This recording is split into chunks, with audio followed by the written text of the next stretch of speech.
I can tell you exactly what the Fed's going to do, and you can do this at home. So if listeners want to take notes, it's really easy. First of all, what is the problem the Fed's trying to solve? What is their solution?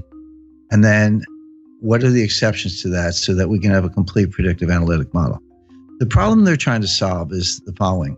We know from a long series of experiences, 30 or more business cycles since the end of World War II, that when the U.S. is in a recession, you have to cut interest rates 3 to 4% to get the U.S. out of a recession. You need 300 to 400 basis points of cuts to get the U.S. It's like a plane heading for the ground. How do you pull it out of a nosedive and get it back up in the sky? The answer is 300 basis points of cuts.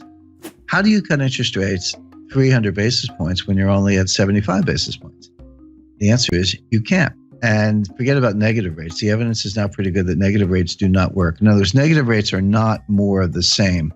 When you go from, let's say, a half of 1%, then you go to a quarter, and then you go to 0, and then you keep going to negative 25, you didn't just ease by another 25 basis points. The evidence from Japan and Europe is that you're through the looking glass and you have very strange effects, really unintended consequences. I'll give you a couple examples. So the conventional theory is, well, the more I cut interest rates, the more stimulus I get. That's a joke, but that's what they think. But if I go negative, you're absolutely going to go out and spend the money. Because if you don't spend the money, I'm going to take it away. You sit there long enough, you'll have nothing left in your bank account because I'm going to take, with these negative interest rates, I'm going to take it away. So people will run out and spend.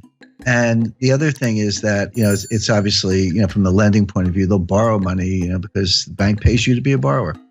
But here's what happens in the real world. This is the difference between academics and human beings. When people see negative interest rates, people have goals in mind. They have lifetime goals, right? They want kids' education, parents' health care, their own health care, retirement. If you start taking their money away with negative rates, guess what they do? They save more. They're like, hey, I got to put my kids through college. You're taking my money away. I better save more. And then what kind of signal is the central bank sending with negative interest rates? They're sending a deflationary signal. So people go, well, if you think it's going to be deflation, I'm not going to spend money. I'll wait till the price comes down. So you're trying to encourage lending and spending. And what you get is more savings and no spending, deferred spending. You get the exact opposite of what you want. So again, another egghead experiment gone awry. But the point being, so negative rates don't work. So zero bound really is zero. It really is a boundary. And Bernanke has said this in his recent writings, and I think he's right about that. So back to the problem. How do you cut interest rates 300 basis points when you're at 75? Well, the answer is you can't. So you have to raise them to 300 basis points. So the problem the Fed is trying to solve is how do they get rates to 3.25% before the next recession? Now, I'm not saying the Fed sees a recession, and that's easy because the Fed never sees a recession. In 102 years, the Fed has never seen a recession, never forecast a recession. But they know their economic history. We are 8 years into an expansion. It feels punk. I mean, the growth is anemic, but labor force participation is low, productivity is dropping. There are a lot of bad things going on, but in fact, we are in the 8th year, actually coming up on soon be entering the 9th year of an expansion, which began in June 2009. Right. By the way, you have a hard time convincing most Americans that we're not still in a recession. Depressions are different than recessions. The technical definition of a recession is 2 consecutive quarters of declining GDP with rising unemployment, a couple other bells and whistles, little subjective factors, but that's basically it. So people, when you say depression, they're like, depression sounds worse than a recession. And if recession is 2 quarters of declining GDP, then a depression must be like 10 quarters of declining GDP because it's got to be worse. But that's not the definition.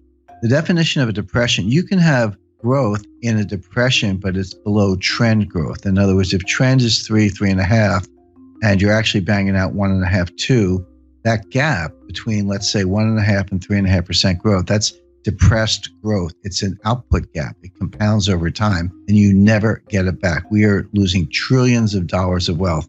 We are impoverishing future generations on a relative basis because of our inability to get back to trend growth. So the reason American people feel this and don't listen to the economists, and they're right, is because we're in a depression. So leaving that aside, the Fed at least understands the business cycle and the fact that the next recession, they say they don't die of old age, but they do die, and we're getting closer to the next one. So they are in a desperate race to get rates up to 3.5% before the next recession hits so they can cut them to get out of the recession. The question is, can you raise rates enough to cure the next recession without causing the recession you're preparing to cure? That's the dilemma. That's the finesse. My answer is no, they're not going to be able to do it, but they think they can. why are they in this box? Well, because Bernanke should have raised rates in 2010, 2011, in the early stages of the expansion, when the economy would have been much better able to bear it than it is now. Bernanke skipped a whole cycle. He skipped a whole rate increase cycle to pursue these wacky experiments and, QE and zero interest rate policy and all that. I spoke to Bernanke about this, and he used the word experiment. He said this was an experiment. Bernanke made his academic reputation by studying the Great Depression, in the wake of Friedman and Anna Schwartz and some others. But he was a great scholar of the Great Depression, and he got his chance to kind of try out his theories. But what he told me was, he said 30 years from now, some new Ben Bernanke, some young scholar will look back and tell us if we did a good job or not. We actually don't know right now. See, the Great Depression was really two technical recessions, 29 to 33 and then 1937-38. But from 33 to 37, we had an expansion, but the whole thing was a depression because we never got out of it. The stock market recovered the 1929 high in 1954. It was a long time to get back to even. But Bernanke's mantra was, doing something is better than doing nothing. I completely disagree. It's better to do nothing if you don't know what you're doing. And this is really the monetary equivalent of the Hippocratic Oath. Doctors say, first rule of being a doctor is first do no harm.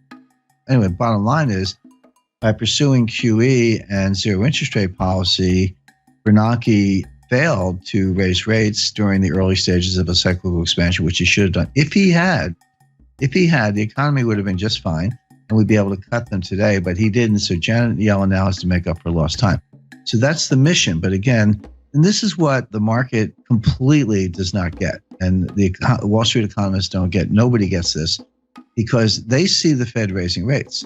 And they've done the correlations and the regressions back to World War II. And they go, every time the Fed raises rates, the economy is getting stronger.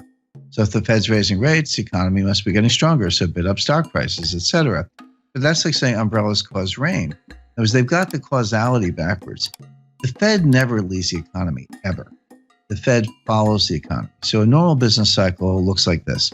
So you get a little expansion going and unemployment starts to go down, and industrial capacity utilization starts to go up, and inflation starts to go up, and the Fed's watching, and then it keeps going. They go, it's getting a little hot. We better raise rates. And they raise rates, but of course they started too late. The expansion keeps going, inflation keeps going up, unemployment keeps going down. Then the economy starts to cool down, unemployment goes up, and then prices go down, and capacity utilization drops, and we get into recession. Like, we better cut. And then they cut, and then you hit the bottom, and then you come out of it again. So think of that as like a nice, pretty sine wave, right? That's a business expansion, business contraction over and over, 30 or so times since the end of World War II, with the Fed always following the economy, never leading the economy. So all the big brains on Wall Street, they've got all this data, and they say, well, every time the Fed raises rates, the economy is getting stronger. That has absolutely been true for like 30 times since the end of World War II. It is not true today. The reason it's not true today is because Bernanke skipped the cycle and they're playing catch up. For the first time since 1937, the Fed is tightening into weakness. That's a key thing to bear in mind. The Fed is tightening into weakness. They are not leading the economy to strength. They are not responding to strength, even though Wall Street thinks they are. And there's a great danger that they're actually going to cause the recession they're preparing to cure, as I mentioned. The Fed will raise rates 25 basis points 4 times a year from now until the middle of 2019, until they get them to 3.25%. So like clockwork, every March, June, September, December, for 2017, 2018, into 2019, look for a Fed rate hike until they get to 3.25%, at which point they'll be able to say, all right, now we're at 3.25. If we have a recession tomorrow, we can cut them back down to 0 again and get out of it. That'll be mission accomplished. Now, this is why I was sitting there in December like, yep, they're going to raise them in March. And right now, I'll tell your listeners they're going to raise them in June. There's your Fed response function. There's your baseline scenario. What are the exceptions to a Fed rate hike? Under what conditions will they not raise rates? Because everything I just described to you, they've had in mind since March 2015 when Yellen took patience out of the statement. That was the end of forward guidance. And by the way, if you go back to 2015, I said they're not going to raise rates all year, and they weren't going to do the liftoff that people were looking for in March, June, September, And they didn't lift off in September because the Chinese rate exchange devaluation, the stock market fell out of bed August 2015. Finally, they raised them in December 2015. And Wall Street was ready for March. I said, no. In June, no. September, no. It wasn't until December 2016 that they raised them the second time. So obviously, there are conditions under which they don't raise rates, notwithstanding the baseline scenario. So what are those conditions? There are three.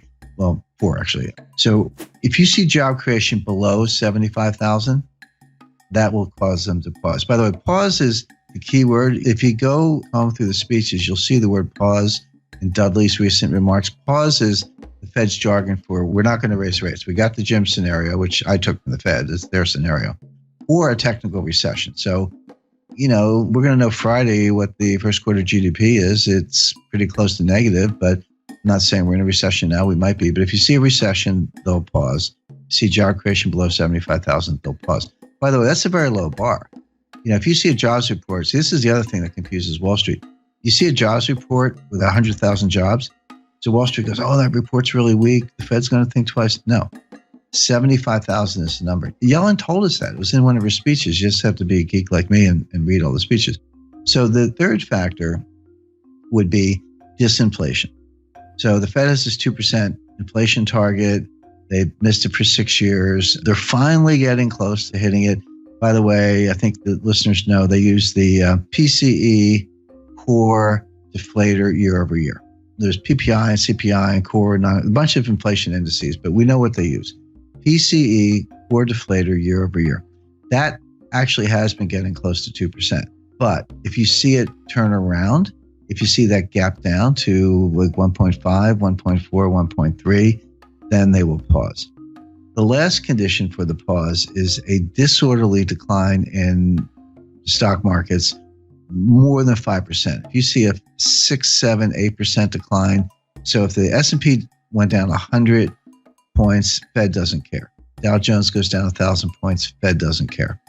But beyond that, if you see the S&P start to go down 150 or the Dow start to go down 1,500 points in a disorderly way, it looks a little scary. It looks like there's no bottom. It looks like if you see that, they'll pause. So the Fed's going to raise like clockwork 4 times a year for the next 2.5 years, unless you see job creation below 75,000, disinflation, a technical recession.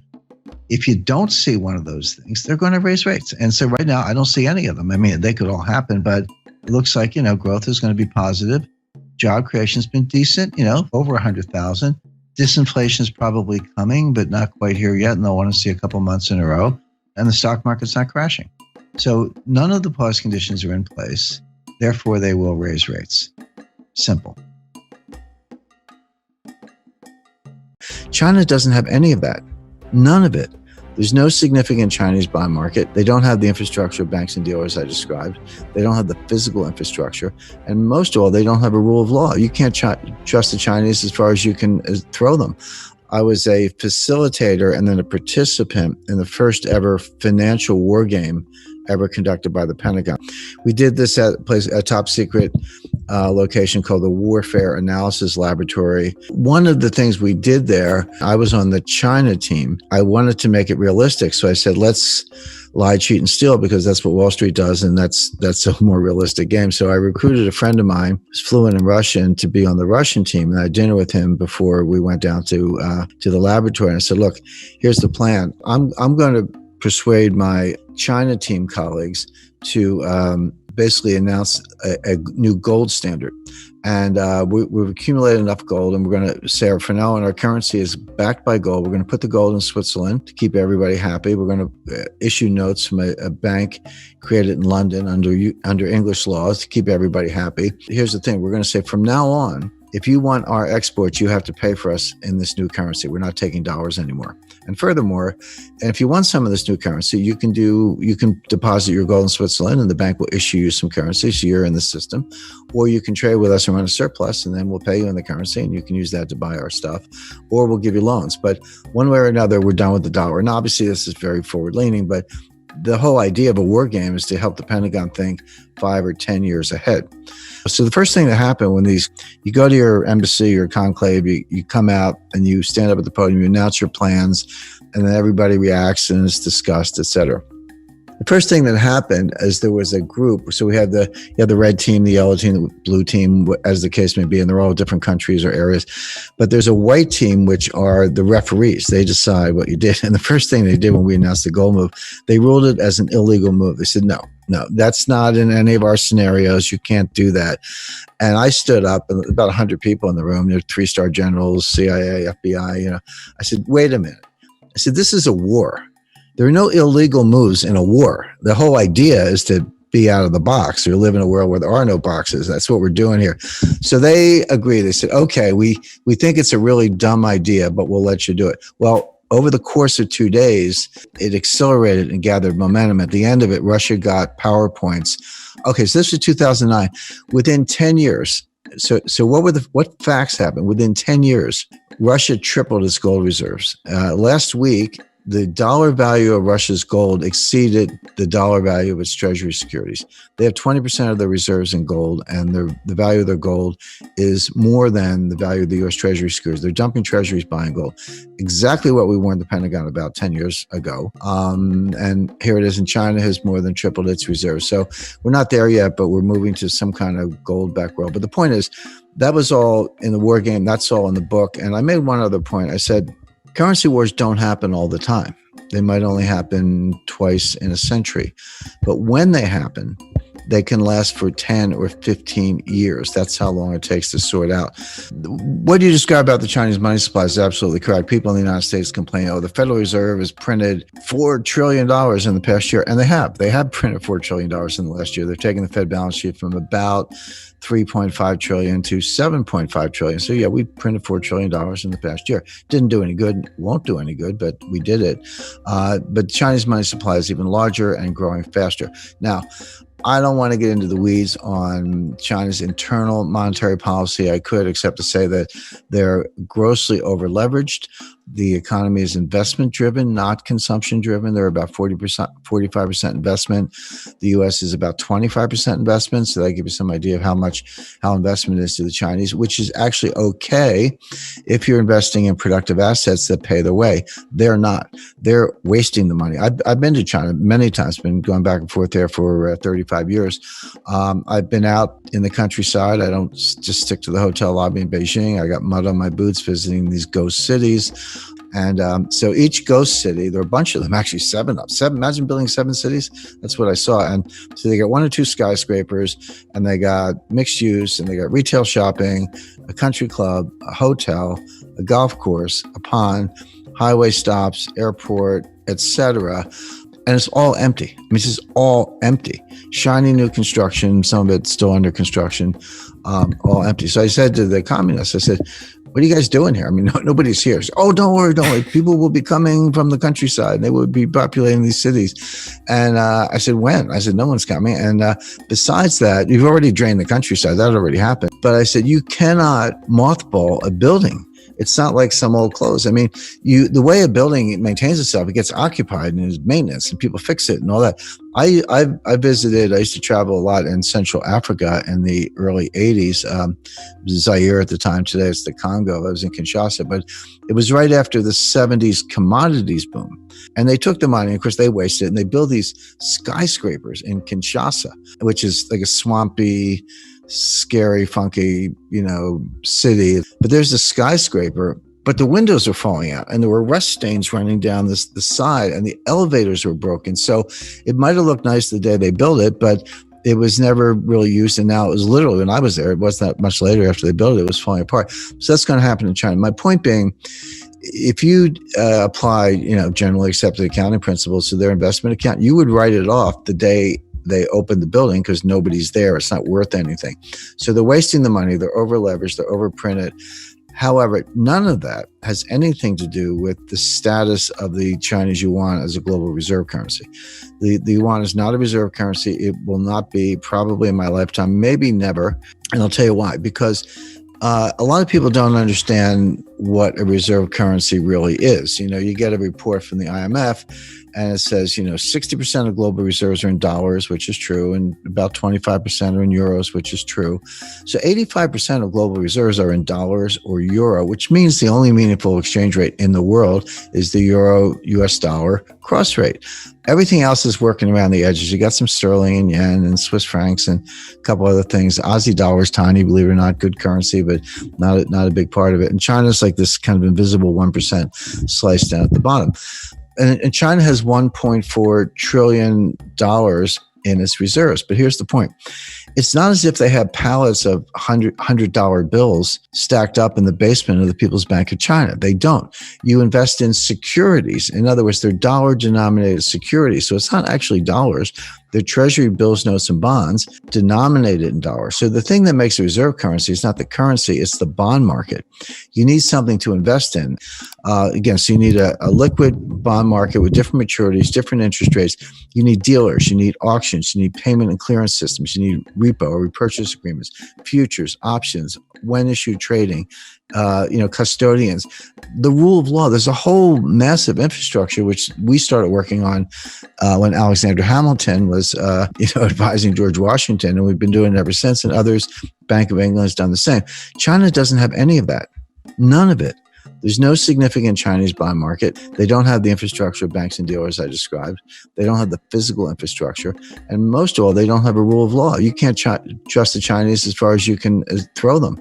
And so they have no chance of being a global reserve currency, none. Same with the Russian ruble, same with a lot of other currencies, same with Bitcoin. Show me the Bitcoin bond market. Maybe you can get my attention, but not sooner. So none of those are going to replace the dollar. First thing, my wife hates me to admit this, but I was once a registered lobbyist in Washington. I ran an office there. I spent a lot of time on Capitol Hill. And the first thing I learned in Washington is you can't beat something with nothing. In other words, if you hate a policy or a program, you just hate it, you write op-eds, fine. You're not going to change it unless you bring something to replace it. So for all the criticisms of the dollar, and there are plenty of them, you're not going to dethrone the dollar as the leading global reserve currency unless you can show me what you're going to replace it with. And there's one and only one contender in the world today, which is gold. So that's a whole other conversation. I'm not saying we're going to be on a gold standard tomorrow. As far as China's concerned, China's a house of cards. It's going to collapse. It's going to be ugly. Hard to say when, but probably sooner than later. And they know it. And they're not going to be a global reserve currency. So we can put China to one side, but China's a house of cards. Now, getting it back to the United States, the first point, let's talk about stimulus first. So the Fed printed $4 trillion. Congress, we had $1 trillion, what are called baseline budget deficits going into the pandemic. So with no pandemic, we were going to have $1 trillion deficit in 2020 and 2021. Now, Congress put $3 trillion on top of that with rescue and bailout programs last March, April, and May. That was the CARES program, payroll protection plan, aid to hospitals, extended unemployment benefits, higher unemployment benefits, et cetera. I'm not saying any of those things were bad. It was needed to keep things from getting a lot worse. But we put $3 trillion on top of this. So there's $4 trillion for fiscal 2020. They just did $1 trillion last week in the kind of final days of the Trump administration. So that's $5 trillion. And Biden has announced his plan. He's going to have a $2 trillion rescue bailout, so-called stimulus plan now. So that's $7 trillion plus the $1 trillion baseline for fiscal 2021. So there's $8 trillion in deficit spending in 2 fiscal years, $4 trillion of money printing by the Fed. Now, those are the numbers. That's not projections. That's baked in the pie. Just don't call it stimulus. It will have no stimulative effect. Does it, again, as I say, keep the lights on? Yes. Would some people keep their jobs last spring because their employer got payroll protection plans? Yes. Did other people benefit from increased unemployment benefits? Yes. Was a lot of that necessary because things were in such bad shape?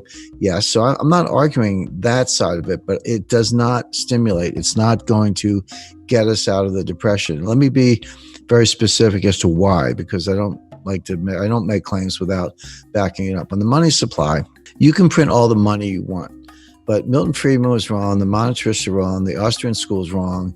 Money printing does not cause inflation. What causes inflation is something called velocity, which is the turnover of money. The money has to be lent and spent. Banks have to be lenders. People and businesses have to be borrowers. You have to be spending it.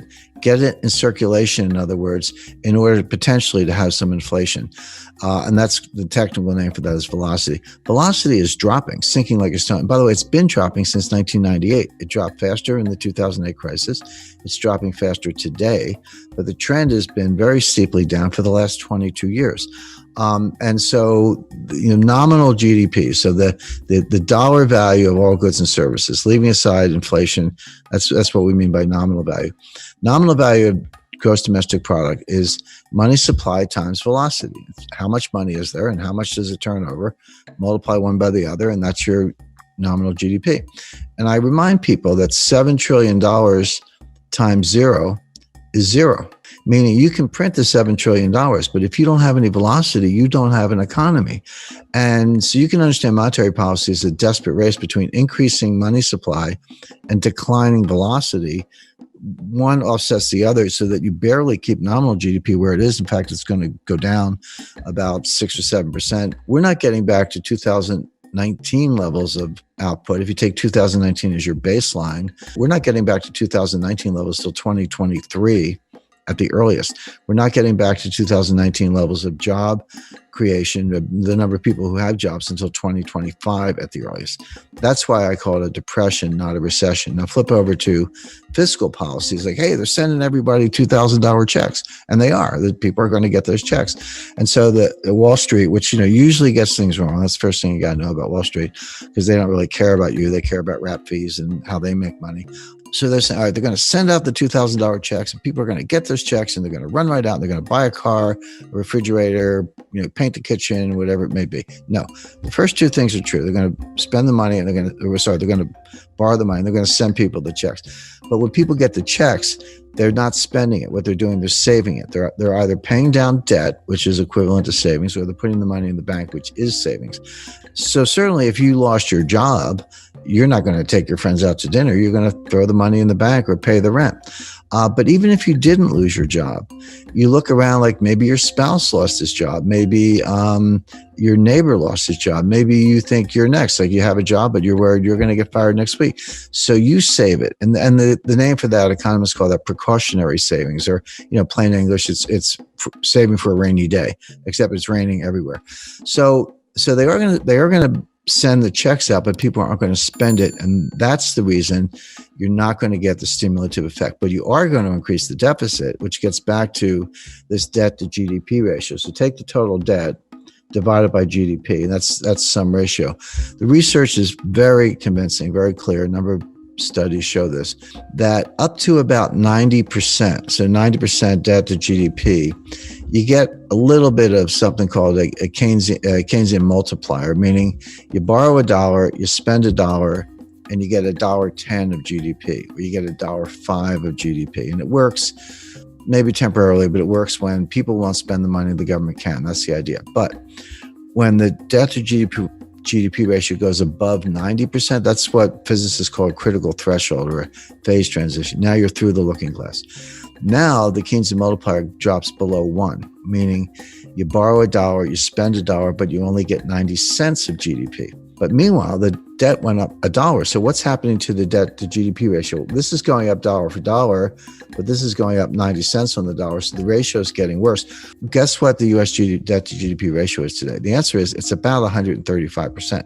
So we're way past that 90% threshold. And by the way, who's in that club? I can tell you, Lebanon, Greece, and Italy. So there's your lunch table for four, the four super debtors league. And it just gets worse. And that ratio past 90% is a headwind to growth, because people look at it and are like, hey, I don't have a PhD in economics, but I just don't like what I see. And people understand correctly, and this is the behavioral adaptation that policymakers on Wall Street do not understand. But the behavioral adaptations, people look at it and say, I don't know how this is going to end, but it's going to end. We're either going to have a default, or we're going to have something like hyperinflation to make the debt go away, or they're going to raise my taxes. Not sure which, maybe all of the above, but I have to save more money to meet my lifetime goals in the face of some bad outcome that's going to come out of this. That's the real world behavior, and economists know very little about the real world.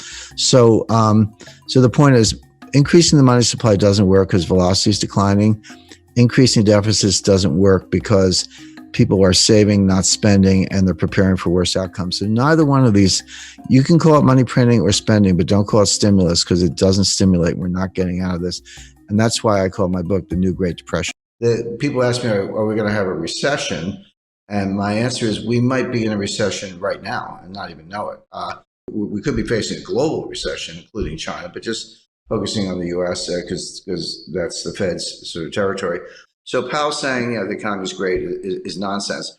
What he said, by the end of the year, we could be looking at 4.2% unemployment, 3.5 to 4% interest rates, and, kind of 2.7% inflation. And you're like, wait a second, inflation is 8.6 today.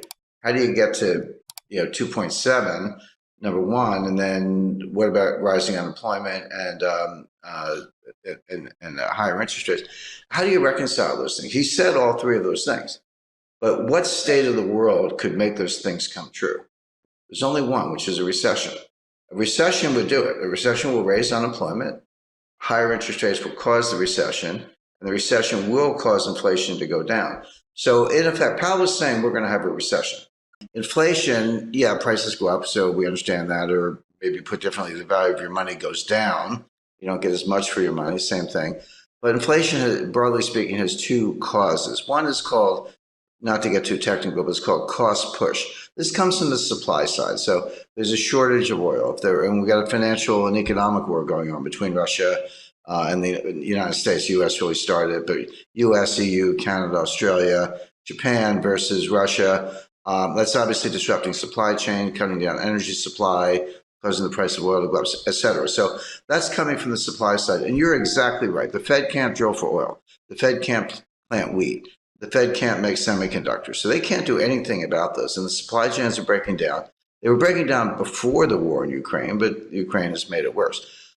The other source of inflation is called demand pull. And this is when individuals, you, me, and all of our viewers and, everyday Canadians and Americans worry about inflation. We say, well, I'm just thinking about buying a refrigerator. Better buy it now before the price goes up, or the car, house, or whatever it might be. They're different, but they affect each other. When the cost push inflation from the supply side has enough effect, there's a tipping point or critical threshold in psychology. We say, maybe it is out of control. I better go buy some stuff. Then the velocity of money goes up, and then you get inflation. So the Fed can't do anything about cost push. They can't do anything about the price of oil, and you're right about that. But they're looking at the demand side, saying, hey, if this supply thing goes on long enough, eventually the psychology will change, and we'll get demand pull and behavioral, and that is really hard to change. So what they're trying to do, they know they can't change the supply side, but they're trying to squash the demand side before it gets out of control. Now, the question, of course, is can they do it? The answer is they can do it, but at what cost? So a general rule of thumb, this is really simple. You have to get, forget about nominal interest rates. Nominal interest rates are the rates you see on your screen, you hear about in the headlines and all that. Real interest rates are nominal interest rates minus inflation. Take the inflation out and see what's left. Well, right now, real interest rates are about 2%, actually 1.75 under the Fed's policy rate. Inflation's 8.6%. So, just round numbers, 1.5 minus 8.5, that makes the inflation rate -7. That's nowhere near. It's got to be +2. Real rates have to be +2 to squash inflation.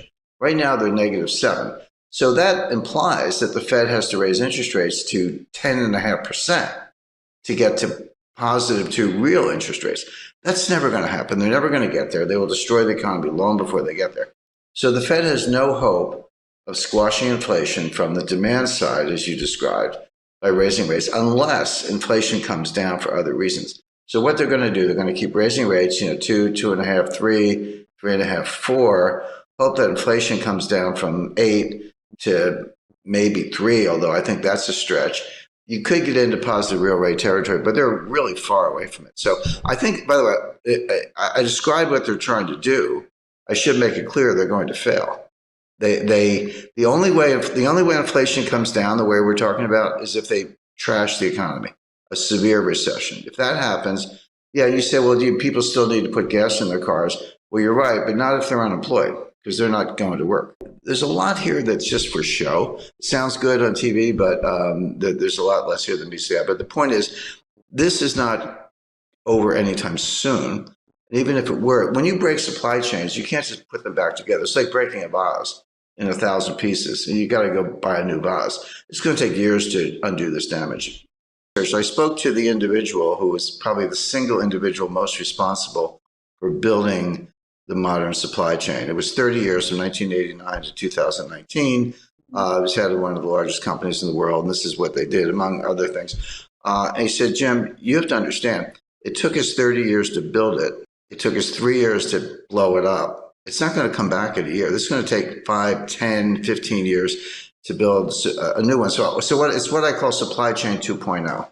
Well, buying a refrigerator is a good idea. Buying a freezer might be a better idea. We're looking for food shortages by the fall. Now, when I say food shortages, in Africa and Middle East, this will mean mass starvation. You may see the greatest humanitarian crisis in history because they literally can't get the food. Everyone's like, well, gee, you can't get Ukrainian wheat. What's the big deal? Buy it from somewhere else. There is nowhere else. Canada and the United States grow an enormous amount of wheat, but we use most of it internally, and we feed, because it's not for humans, by the way. We feed our animals. This is how you feed cows, pigs. This is how you get beef and pork. This is an example of the supply chain, how it filters all the way through. So you would expect higher prices to persist. You would expect food shortages. Buying a freezer is not a bad idea.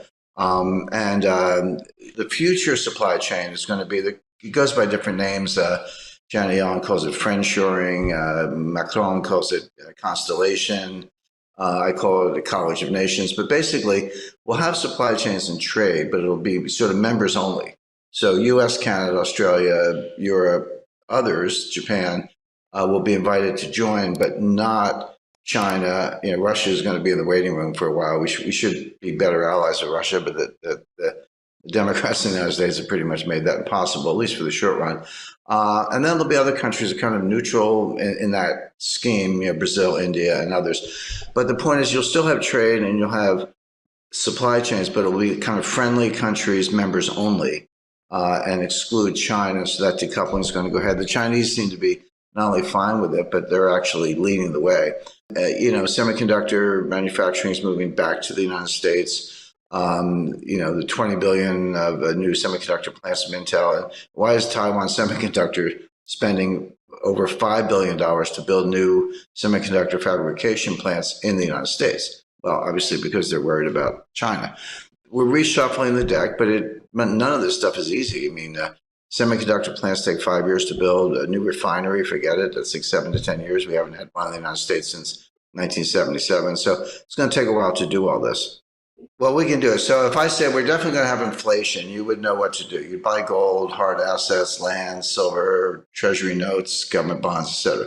If I say we're definitely going to have deflation, you would also know what to do. You would reduce leverage. You would have more cash, and there are other assets you could go into. The problem is we could have both. There's no question we have inflation right now. It's front and center. But if the Fed squashes it and causes a recession or worse, you could flip to deflation very quickly. So this is going to sound like an obvious statement. What you want is diversification. Sounds obvious, but most people don't know what diversification is. I see people, I've got 50 stocks in 10 different sectors. I'm highly diversified. I'm like, no, you're not. You have one asset class called stocks. Real diversification, have a slice of stocks, gold, real estate, cash. Agriculture is a good investment. Energy, forget the Green New Scam. That's a joke. Oil and natural gas are going to be around for a long time. Why are those residential real estate prices going up? And the same thing's happening in the United States. The answer is that there is an exodus, and I don't think that's too strong a word, out of the cities. People are put off by, cities have always been a trade-off. Cities are, okay, you have a lot of noise and some dirt and some hassles and maybe a slightly higher crime rate. But on the other hand, you have art and culture and museums and shows and restaurants and bars. And so you make the trade-off. You say, I'll accept these annoyances in exchange for all this, culture and buzz. And cities attract, the brightest people. So whether it's, bankers or lawyers or doctors or artists, playwrights, actors, whatever. It's just, there's a lot of buzz. That's why people go to cities. With these lockdowns, we've amplified all the negatives and taken away all the positives. We've shut the museums, the restaurants, the bars, the plays, the office buildings, things that attracted people. But meanwhile, again, probably not as bad in Australia as it is here, but crime is on the rise. Murder rate in New York has doubled. Suicide rates across the country have tripled. And that's New York. The suicide rate's national. There are all these dysfunctions, and a lot of them, and of course, when you have highly concentrated populations, which you do in cities, a lot of that's worse. So what people are doing, I say people, it's the people who can afford it. They're getting out of the cities and they're going to nearby suburbs or even further out, what we call exurbs, which are, the next ring beyond the suburbs. And so there is that demand for housing. I'd be willing to bet money that the place you're describing is a pretty attractive neighborhood. So they're booming, and the same thing's true in the United States. But what's the other side of that? We're depopulating our cities. Cities are the greatest wealth generating phenomena in the history of civilization. I mean, that's what civilization means. It means cities. And so if we're depopulating and draining our wealth creating engine, what does that do to the economy long run? So as an individual choice, it makes sense and I understand it. But the macro effect is we're depopulating these wealth generating places. I mean, just take any downtown area. It could be Melbourne or Adelaide or Sydney or New York for that matter. If there's an attractive downtown office building, let's say you're a large company, insurance company, whatever, and you used to have 10 floors as your corporate headquarters. Well, now everyone's been working from home for almost a year. That's nothing that anyone would have recommended, a year ago, but we were forced to do it. And guess what? It works. Employers and employees are finding that, hey, it works. You can communicate and get stuff done, and maybe there's some attractions to it. So this work from home thing is here to stay. Companies will do, they'll say, well, instead of 10 floors, I only need 2 floors, and I'll have attractive offices, but you'll reserve them. You'll call up and say, hey, I need an office 2 days next week to meet some clients. Done. They'll build locker rooms. They won't be like high school locker rooms. They'll be very attractive. You'll keep your laptop and your sweater and your scarf or whatever in your locker. You'll show up, take your stuff out of your locker. Some receptionist will tell you which office is yours for those 2 days. Set yourself up, meet your clients, go home and work from home. What does that mean? If you cut commercial real estate capacity or utilization by 80%. We'll start with the cleaning crew and the reception, but what about the food trucks, the restaurants, the shopping, the public transportation, drinks after work, on and on and on, all the things that are ancillary to that downtown office location. You cut that by 50 to 80%. What is that doing to your economy? So these are examples. By the way, this will take a year to play out. This is not an overnight thing. So the tenants are not paying rent.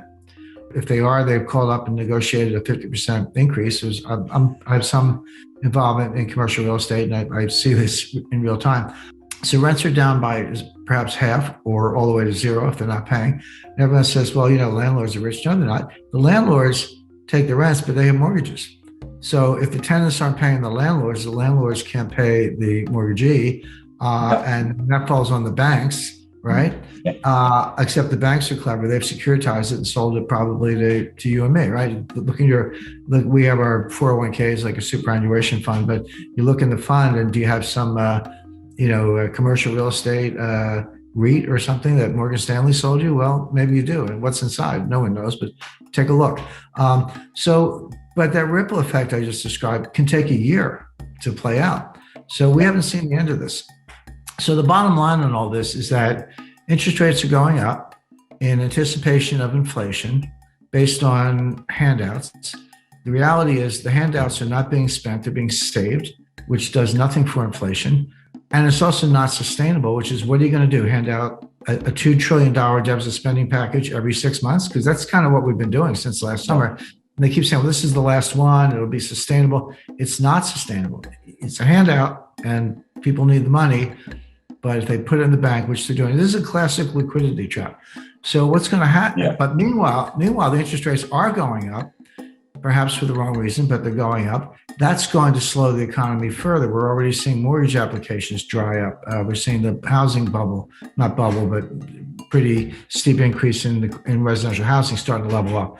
So by, hard to say, but I would say by March or April, this whole thing is going to go in reverse. Everything we just talked about is going to go in reverse. The economy is not going to have the traction. Unemployment is going to remain high. Velocity is going to continue to drop. There's not going to be any inflation. Those interest rates are headwind. They're going to drop, and the price of gold is going to shoot up. So my advice to the potential gold investors is it's on sale. Go get some right now. It's always better to buy low and sell high. And but I would expect the price to be much higher by mid-year. I know that you've said this before, or I'm pretty sure you've said this before, that to stimulate an economy, you need to reduce interest rates by somewhere around 3-4% to have an effect. When interest rates are currently at zero, how can you do that? Where do you go from zero? Well, a couple of things. The short answer is you can't. You, in theory, you can go to negative rates, but negative rates don't work. We have experience from the ECB, Sweden, Japan, Switzerland, elsewhere that negative rates don't work. They're negative rates, but they don't. It's not more of the same. Cutting rates from 3% to zero has a beneficial effect, but cutting them from 0 to -1. Now you're through the looking glass. You don't get any more pop. You don't get any more bang for the buck. And there are reasons for that, which are as a central bank, what signal are you sending? Well, see, the idea of negative rates is you're going to spend the money. Because if I'm going to take it away, you put money in the bank, even at zero, you put money in the bank, you go away for a year, come back, the same amount of money should be there. That's the zero interest rate. But a negative interest rate, -1%, you put $100,000 in the bank, you go away for a year, you come back, you only have $99,000. Because I took $1,000, that's 1% negative interest. So the idea is, if I'm going to take your money, you're going to spend it fast because you don't want me to take your money. And that's going to have the stimulative effect that we talked about. That's not actually what happens. What happens, two things. Number one, people have lifetime goals. Their retirement, their healthcare, their parents' healthcare, their children's education, buying a house. There's some large lifetime goal you have, and that's why you save money in the first place. If I'm taking your money away, you're going to save more, not less. You still want to achieve that goal. I've made it more difficult, but you're actually going to save more. They want you to spend it, but now you're saving more. And the second thing is, what signal is a central bank sending when they have negative interest rates? They're saying that they're worried about deflation, not inflation, but deflation. Yeah. So if they're telling me, if central bank is telling me that deflation is a problem, I'm going to wait. And why should I buy anything right now? Wait till the price drops. And by the way, a negative interest rate, -1%, my example, is a nominal phenomena. But in real terms, if you have deflation, my money is worth more. So even though my dollar amount may be less, my purchasing power went up because prices went down. And so that's why negative interest rates don't work, because A, you're sending a deflation signal, so people defer spending, and B, they have lifetime goals, so they actually save more. So negative rates don't work. So you're right, you're stuck at zero, there you are. Pardon me, you can do QE, you can do quantitative easing. And usually what happens is they hand the ball over, I don't know if it's a rugby match or whatever, but they hand the ball from monetary policy, which is now impotent, to fiscal policy, which is deficit spending. But there you have other kinds of headwinds having to do with very high debt levels. More to the point, in terms of what a central bank can actually do, they can't stimulate. They can print money, and governments can spend money and incur deficit spending.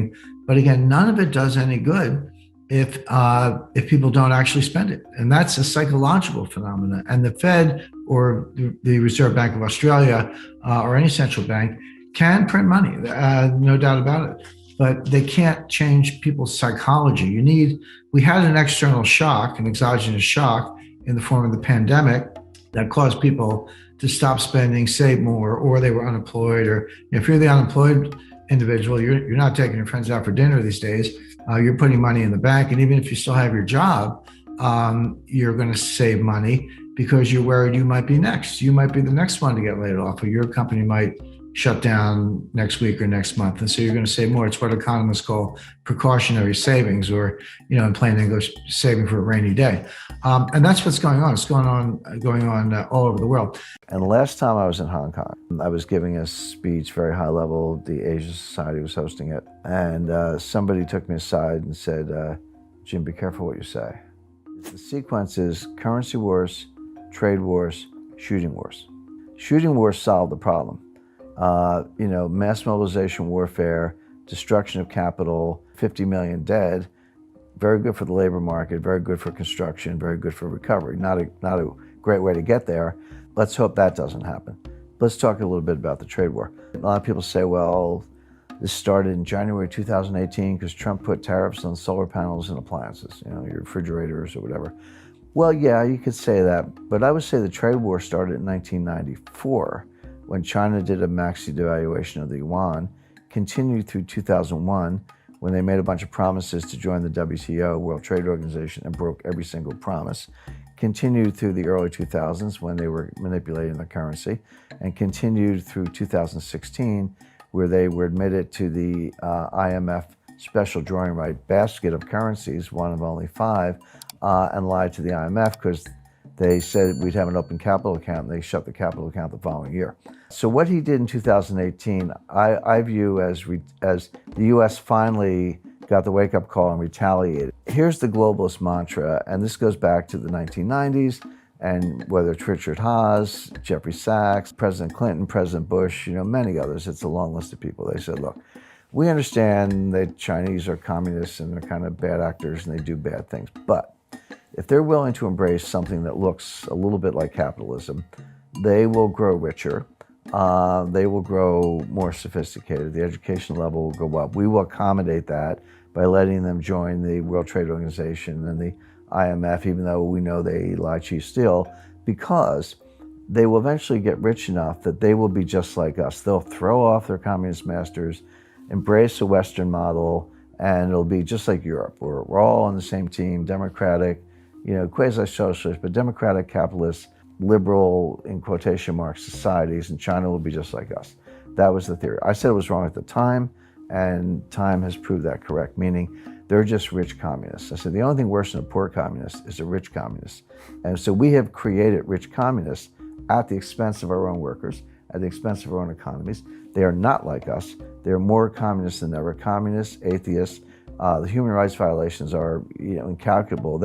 If you're a Uyghur, maybe a Muslim Uyghur, or a Catholic in China, and you express any dissent at all, you'll be arrested. You'll be put in a concentration camp, indoctrinated with communist philosophy. Maybe you'll get it, maybe you'll fake it, maybe you won't.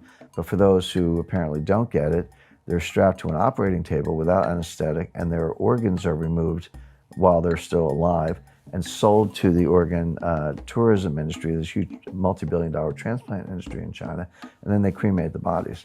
That's real. And what does that sound like? Killing innocent people and cremating the bodies?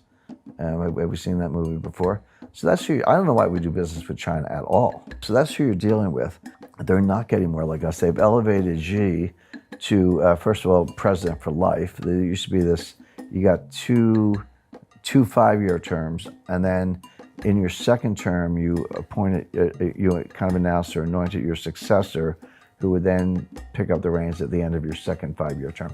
That process was, which is driven by consensus, was working very well and giving China a little bit of stability. Xi tore it up. He's in his second 5-year term now, but he did not announce a successor. And at the last National Party Congress, they changed the rules so that he can stay on indefinitely. So he's president for life.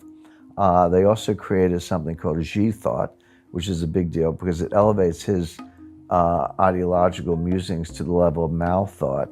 He's only the second Chinese leader to get that designation. All the others, okay, you're president of China, head of the Communist Party, whatever, but they were never treated on a par with Mao. Xi is. So we have Xi Thought. We have, gross human rights violations, geopolitical confrontation, near war in the South China Sea, testing the boundaries with India, all the, intellectual property theft, lie, cheat, steal through the economy. Their numbers are fake, by the way. I'm sure you've heard of something called Goodhart's Law. Goodhart's Law says, when a metric becomes the object of policy, it loses meaning as a metric. So in other words, if you compute your GDP honestly, it's valuable information. It tells you what your economy is doing.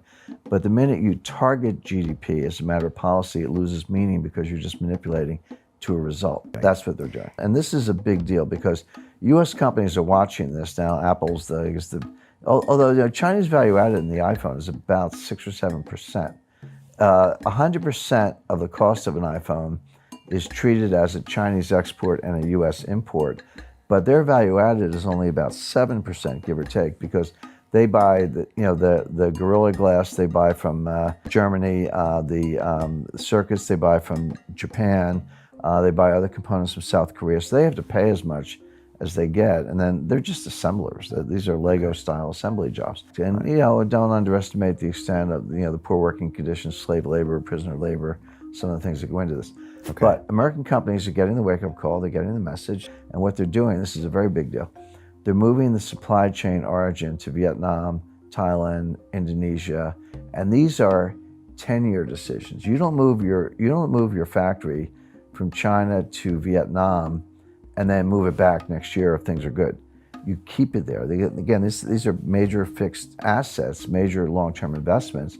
So if you move it out, you're not coming back, maybe ever. And so these are permanent losses of jobs to China.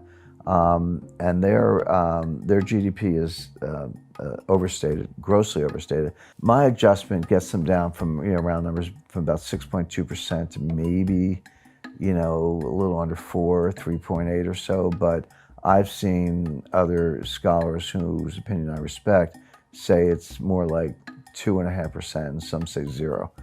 So China is the growth slowdown is abrupt. It's material. And it's getting worse. And so what'll happen is Xi's status is now at risk. I mean, okay, he may be president for life and Xi thought and all that. He may be the most powerful leader since Mao. But, the Cultural Revolution got a little bit out of control for Mao too. And so the Politburo, they're gonna be careful, but they may get rid of Xi at some point. Or you may see social unrest. You may see Hong Kong writ large. And Hong Kong's not going away. That situation's not getting better. Well, first of all, China will invade. They kind of already have. They haven't sent in the People's Liberation Army, but they have an armed paramilitary police force. They're already in there, and they'll do more. The violence will get worse. The social unrest will get worse. I've been gone to Hong Kong for 35 years or more. It's interesting. If you had asked me in the early '80s, and when I first started going to Hong Kong, just describe Hong Kong, I would have said, well, it's the second most vibrant city in the world after New York. New York would always be number one, but nightlife, energy, finance, attitude, everything about Hong Kong was just, amazing. Every time I went back there, and I was there last year, it got worse. It got more subdued, people got more depressed. And then in the 2000s, I could really detect the funk. It's like, we're here, we're working, and we're a financial center, but this is no fun. And we're kind of looking over our backs.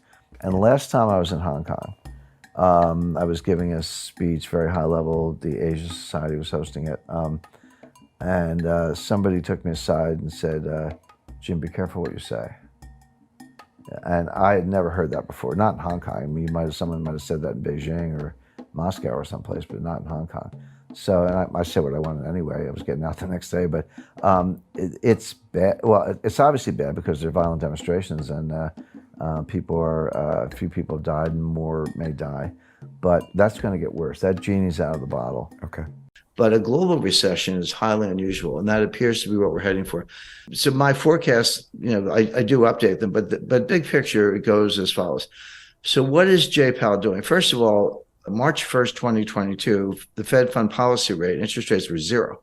And we're now at 4.5%. Even in the Volcker days, we never went up 4.5% in 10 months. Not that fast. And so here we are. So what is Powell doing? Well, he's given 5 speeches on the subject. I don't know why Wall Street doesn't listen, but he keeps trying. He said the same thing every time. He said, inflation is job one. We're just going after inflation. Believe us. There is going to be a recession. Unemployment is going to go up. There's going to be pain. I've never heard a Fed chairman use the word pain. He used it 5 times in one paragraph in the Jackson Hole speech. And that's what we're doing. And believe us when we say it. According to Jim Rickards, a global recession is coming and it's going to be painful. Unemployment will go up, the economy is slowing down, and the Federal Reserve has already used every single tool that they have. Inflation has come down, but for a really bad reason. We will get into the reason later in the video. There's the myth of something called the terminal rate. Simply put, it's a rate that the Federal Reserve needs to reach so that inflation will come down on its own without further rate hikes. Wall Street said the Fed is already at the terminal rate, so they don't need to raise it anymore, but the Fed is saying, no, we haven't reached the terminal rate yet, so we have to keep raising it until we reach the 2% inflation target. So the question is, how long will the Fed keep raising the interest rates? We're already over 5% now, and the Fed's still planning to raise it even more? With the current high interest rate, these tech companies already laying off a lot of their employees because they have to tighten their finances. What if the Fed raises it even more? Let's find out. Now, how long will he raise rates? How quickly? And what's he trying to do? Powell is trying to get to something that he calls the terminal rate. But the definition of the terminal rate is it's a rate that's high enough to cause inflation to come down on its own without further hikes. So we'll get to a level, and then inflation is coming down, by the way. And in the last 5 months, it's gone from, in the U.S., it's gone from about 9% to 8.7, 8.2, 7.4, 7.1. So it is coming down. Having said that, the target is 2%, and 7.1 is still a far cry from 2. So he's not there, but he's making progress. So here's I hate to use the word conundrum, but it kind of is. Wall Street's saying, you're done. You did it. Mission accomplished. Inflation is coming down. You got what you wanted. Give it time. Stop raising rates. You're going to kill the economy. But the Fed is saying, well, we actually don't know. We can't untangle it. Yes, inflation is coming down. That's objective. But is it coming down because we're still raising rates, or is it coming down because we're at the terminal rate? Those are two different things. Right now, and this is what Powell's been saying, the Fed leans to the view that they're not at the terminal rate, that inflation is coming down because they're raising rates. They have not achieved the terminal rate. So Powell and the Fed have said, yeah, inflation is coming down, but it's because we're raising rates, not because we're at the terminal rate. We're going to get to the terminal rate, probably 2 more hikes, and then we'll pause. And then if we're right, we'll just let inflation come down on its own. And that may take a year. So all this stuff about the Fed pivot and cutting rates and all that stuff, I mean, the Fed's thinking mid 2024 before they do that. Now, Wall Street are saying, no, you're not going to get that far. You may be at the terminal rate already. You're definitely going to cause a recession. It'll be more severe than you think. And rates are going to have to come down sooner than people expect. In other words, you've already achieved the terminal rate. You just don't know it. And you'll probably be the last to know. So with Wall Street, with the cheerleaders, sending that message, but with some serious market indicators, including yield curves, sending that message, why is Powell sticking to the game plan as I described it? And the answer goes back to 1980, believe it or not, and what's called the Volcker mistake. Jim Rickards said something about the Volcker mistake and why Jerome Powell is still raising the interest rate and not cutting it yet. The famous Fed pivot, as Wall Street calls it. Jay Powell doesn't want to repeat the Volcker mistake by cutting the interest rates too early and failing to bring inflation down. Do you know why the interest rate was raised to 20% back in the 1980s? It's because of the Volcker mistake. The tale goes as follows. In the late 1970s, inflation was going up a lot, and therefore the interest rates rose from around 4.5% to 10%. But that 5% raise took 3 years, from 1976 to 1979. Meanwhile, the current rate hike that we have now is the fastest in history. We went from 0 to 5.25% in just 1 year. Back in the 80s, we had a recession, and the chairman of the Fed, Paul Volcker, had to cut the interest rate down by 7%. Not 0.7%, but 7 full percentage points. He cut the interest rate from 17% to around 10%. And after that pivot, he raised it back to 20%, and 3 years later in 1987 the rates finally came back to normal. Back then, we needed 10 years in order to finally win the inflation fight. And now what? We're expecting it to win in a couple of months? The Fed just raised the rates fastest in history and people expect to bring it back down? Let's get into the detail. People forget that there was a recession in 1980. It was sharp but quick. It was over very quickly. It had nothing to do with monetary policy. The Carter administration issued some dopey regulation on a ceiling on credit card interest rates. And the industry said, fine, we're just not going to lend anybody any money. The economy fell instantly, kind of like a smaller version of what happened in 2020 with the pandemic panic. And then they said, oh, sorry, just kidding. And then they took the ceiling off and then things got back to normal. Now, this was a time when farmers around the country were driving front loaders and tractors to Washington, and they were circling the Fed building, and one guy drove his tractor up the steps of the Fed, and Volcker was being burned in effigy. That all happened. So it was a little bit of pressure. And of course, Congress was up in arms and the White House was up in arms. So Volcker, not quite panicked, but he cut interest rates 7 percentage points, not 0.7, 7 full percentage points to deal with the recession, which, number one, was unnecessary because the recession was caused by a policy blunder from the White House, which was quickly corrected. And number two, he had not won the fight against inflation. Well, after he cut rates and we came out of that very quick sort of snap recession, inflation got even worse. And that's when Volcker had to raise rates to 20%. And Volcker, in hindsight, and he said this in his last book just before he died, he said, we shouldn't have done that. We should have stuck to our inflation mission. So now Powell, remember, Powell's not an economist. He's a lawyer. So he kind of thinks like a lawyer. I can relate to that, looking at both sides. Powell does not want to be that guy. He does not want to be the guy who balks early and cuts rates, the famous Wall Street pivot, before the battle against inflation is won, because the outcome could be exactly what Volcker experienced, which is inflation wasn't done, doesn't go away, comes back stronger, and then you do have to destroy the economy, as we did in 1981-82. That was the worst recession. That was far worse than the little one in 1980. That was the worst since the Great Depression. We've managed to break that record several times since then, but at the time that was horrific. But Volcker and others have said that was a blunder he never should have done. So Powell does not want to give up the rate hikes too early because he does not want to repeat the Volcker mistake. He does not want to be that guy. And that's what's driving him, even as Wall Street screams, you're already there. So the question is, that's the lay of the land. There's the two competing sides. How does this play out?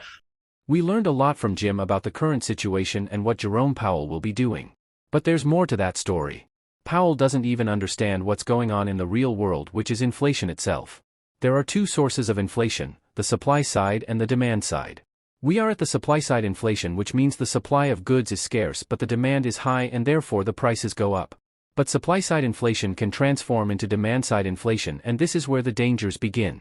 People's spending behavior changes and they're worried that something worse will happen, and then they grab everything they can, and therefore the demand rises, and you got yourself inflation caused by an increase in the demand side. That's what most people don't understand, including Wall Street. Wall Street said inflation will come down on its own because we've reached the terminal rate. But Jerome Powell thinks we are not done yet, and therefore he will raise rates even more. And what does Jim Rickards think? Does he think Powell is at the terminal rate yet? In my view, Powell probably is there. He probably is at something like a terminal rate. He probably doesn't have to raise interest rates anymore. He doesn't believe that himself. His models tell him otherwise because they're relying on the Phillips curve, which is junk science. I mean, the last time I looked at a Phillips curve, it was flat. At least where I went to school, curve was curved. This thing is flat. There is no correlation between unemployment and inflation. There just isn't. But the Fed thinks there is. So I always tell people, don't. If you want to forecast Fed policy and understand the Fed, don't think like a rational person. You have to think like the Fed. You have to get inside their heads or else you're going to get it wrong. So they're looking at unemployment, which is the lowest. The unemployment rate is the lowest since 1969. Well, if you believe in the Phillips curve, then that's a sure sign of inflation. As I say, even though it's coming down, it's still pretty high. So they think they have to keep fighting this fight. But here's what they're missing. Here's where it all falls down. Yeah, inflation as measured, CPI, PPI, personal consumption expenditure, core, non-core, year over year. There are like 20 different ways to measure it. It is coming down, but there are two sources of inflation.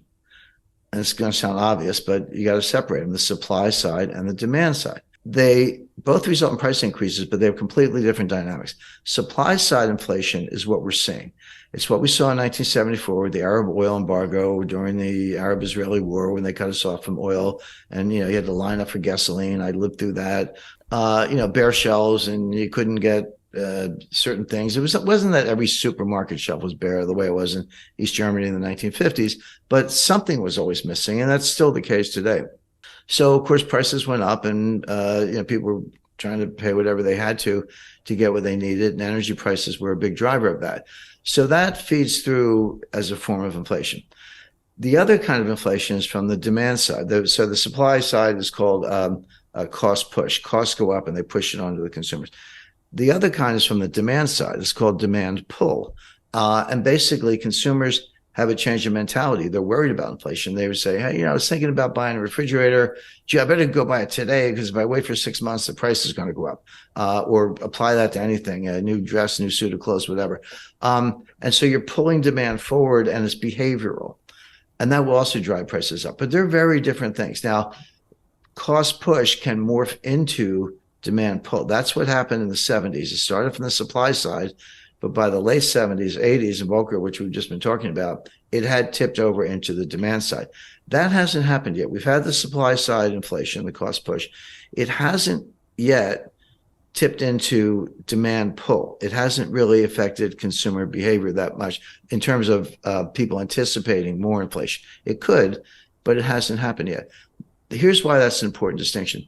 Cost push inflation negates itself. You know, the old saying that the cure for high oil prices is high oil prices because people can't afford it. Like, you know, maybe if demand is inelastic, if you got to fill up your Ford F-150 truck with gasoline to take the kids to school or go to work. But if you're unemployed, you're not buying any gas because you're not leaving the house. So it tends to negate itself, whereas demand pull feeds on itself. Powell has not made that distinction. And if I'm right, I think I am right, and the evidence backs that up, this inflation will come down, not because the Fed is raising interest rates, but because higher prices destroy demand all on their own. If I used to pay $75 to fill up my truck with gas, and now I have to pay $150, which is about right, I'll do it because I got to get to work. But that's $75 I'm not going to spend on something else. I'm not going to go out for dinner. I'm not going to go to a show, a concert, or buy a new camera, whatever it might be. So it does tend to depress demand, destroy demand, and hurt the economy. And then it slows down, and then the inflation comes down on its own. That appears to be happening. But Powell hasn't really made the distinction. He's fighting the last war. I hate to use a cliche, but he's fighting the Volcker War. And what he's got looks a little bit more like the Herbert Hoover War. That looks a little bit more like the 1930s than the 1970s. So the bottom line on all this is the Fed is going to raise rates at least twice more for the reasons I mentioned. Powell doesn't want to repeat the Volcker mistake. He thinks the battle's not won. He has to get to the terminal rate. In reality, he's probably already there, if there is such a thing as a terminal rate. It's another one of these things they made up. Inflation is coming down, and so will probably continue, but for really bad reasons. In 2020, they were back to where they started in 2013, except worse, because the balance sheet was even bigger. It's not going to take 7 years this time. It might be more like 7 months. And the reason is twofold. Number one, we're more leveraged and the stock market is more bubbly. And so the whole thing's more vulnerable. Number two, the market has seen this movie before. Like, hey, we watched this play out. We know it doesn't work. And the Fed balks. Now, so if the Fed suddenly slams on the brakes, says we're not going to keep raising rates along the lines I projected earlier, okay, that might give the stock market a boost. And you can't assume that won't happen. You got to watch for that. But I would expect that things would have to get pretty ugly in all events before the Fed got that message. On the other hand, if Powell gets confirmed and feels like it's his last term and here's his chance to be Paul Volcker and he's just going to keep raising rates, he said, my job is to get inflation under control. The rest of you people, you're responsible for fiscal policy and tax policy and spending and shutting down the Keystone Pipeline, welfare, and all that. That's on you, not me. My job is to get rid of inflation. If he does that, and he might, you're looking at a recession, kind of looks like the global financial crisis, and hope it doesn't. And there is a difference between extreme recession and financial crisis. They're two different things, but they can happen at the same time as did happen in 2008. Would the Fed back off if it became apparent that they were going to cause a stock market crash, a disorderly collapse, and a severe recession? The answer is almost certainly yes. But the problem is it might happen anyway. Now, they might have gone too far. And this almost happened in 2018, and that was my point. It was by the time they realized their mistake, it might already be too late. So that's one danger, which if they had perfect information, oh, gee, we went too far, gee, we couldn't pull this off, we need to back off. They might back off exactly as you described, but they don't have perfect information. They have flawed models. They tend not to look at history, and they could behind the curve. They could crash the car before they knew it was out of control. It's like slamming on the brakes on ice. You can slam on the brakes, but you're going to go for a long time before the car stops. So that's one problem. The second problem is you have to separate, as I said, recession, even severe recessions, from financial crises. In 1998, we had a financial crisis, but no recession. In 1994, we had a financial crisis, no recession. In 2000 and 2020, we had a severe recession, no financial crisis. That was not a financial crisis. In 2001, we had the NASDAQ collapsed 80%, but there was only a very mild recession, and that was not a financial crisis. So the Fed might say, and again, might, because who knows, but they might say, well, of course we don't want a financial crisis. Now, to your point, Nick, nobody wants that, and they do get out of control. But we're not worried about that. We learned our lesson in 2008. We had Dodd-Frank. And I had this discussion with James Gorman, the CEO of Morgan Stanley. I briefed their board, and they gave me a lot of pushback. They said, "Oh, you don't understand, Jim. We have more capital and greater liquidity and less leverage and better credit." And I granted that. I said, "You're absolutely right. It's a nice job. You're a stronger bank now than you were then." But in a financial crisis, it doesn't matter. The problem is systemic. In other words, as an individual bank, you may be better off, but if the whole system's collapsing, you can't necessarily withstand that. So they don't want that. But what if they said to themselves, you know what, we don't want a financial crisis, but we don't think that's going to happen. But maybe we'll just have to bear a recession. Volcker knew what he was doing. Volcker knew that there was going to be a recession. And the recession of 1981-82 that he caused was at the time the worst since the Great Depression. Now, we've surpassed that twice since then, 2008 and 2020, although it's hard to know what 2020 was. I mean, down 36% in 2 months and up 38% the next 2 months. I mean, what is that? But at least in technical terms, we've had two worse recessions, 2008 and 2020 since then. But at the time, and I lived through that, I was around, that was the worst recession. But Volcker knew that would happen. He said, that's the price we have to pay to break the back of inflation. And he did. And by 1986, inflation was like 2% or 1.8%. Now, there was far less worry about financial crises at the time. Because remember, this was before the repeal of Glass-Steagall. Commercial banks, no one really cared about investment banks. They could fail. So what? They cared about the commercial banks, and they had a pretty good handle on that. So they weren't worried about financial crisis. But today you would be for the reasons we mentioned. So there are two possible major blunders here. But again, don't underestimate the Fed's ability to do both. One is that they could decide they don't want a recession, but not know until it was too late. They just tighten into it, don't know it until it's too late, and then the damage is done. The other one is they could sign up for a recession, say, yeah, sorry, but that's the price of getting inflation under control, and trigger a financial crisis that nobody wants but could happen anyway. So, it's kind of so and Charybdis, take your pick. Severe recession, but we know it's coming. Recession that causes a financial crisis that we didn't want, or just let the inflation rip. What's the good outcome there? What's the good one? Yeah. But I think those are the three choices. I think you're right.